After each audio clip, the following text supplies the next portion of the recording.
இப்போ நீங்கள் பார்த்துட்டு இருக்கிற இந்த எல்லா தலைப்புகளுமே நம்ம அரசு பள்ளி பாட புத்தகத்தில் இருக்குது. இந்த தலைப்புகள் எல்லாமே குரூப் 4 சிலபஸ்க்கு பொருந்தும்.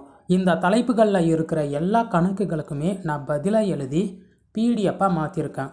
ட்ரிக்ஸ் இருக்கிற கணக்குக்கு மட்டும்தான் நான் ட்ரிக்ஸ் எழுதியிருப்பேன்.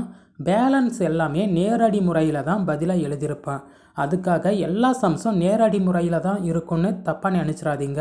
உதாரணத்துக்கு பிடிஎஃப் 1 எடுத்துக்கிட்டால் அதில் இருக்கிற எல்லா சம்ஸுக்கும் நான் ட்ரிக் மட்டும்தான் யூஸ் பண்ணியிருப்பேன். அதுவும் சிங்கிள் ட்ரிக் யூஸ் பண்ணியிருப்பேன்.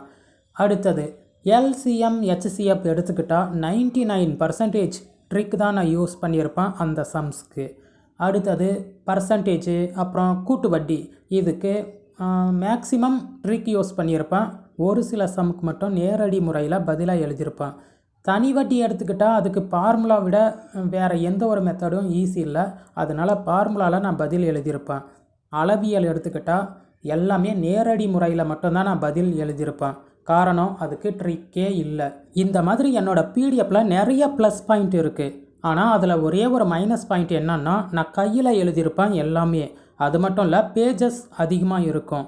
நீங்கள் படிக்கும்போது ஒவ்வொரு சம்ஸையும் தனி நோட்டில் எழுதி வச்சுக்கிறது பெஸ்ட்டு.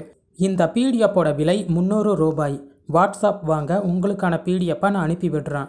அப்புறம் ஒரு முக்கியமான விஷயம், 300 ரூபாய் பே பண்ணி இந்த பிடிஎஃப் வாங்கின எல்லாருக்குமே தமிழ் இலக்கணம் பிடிஎஃப் முற்றிலும் இலவசம்.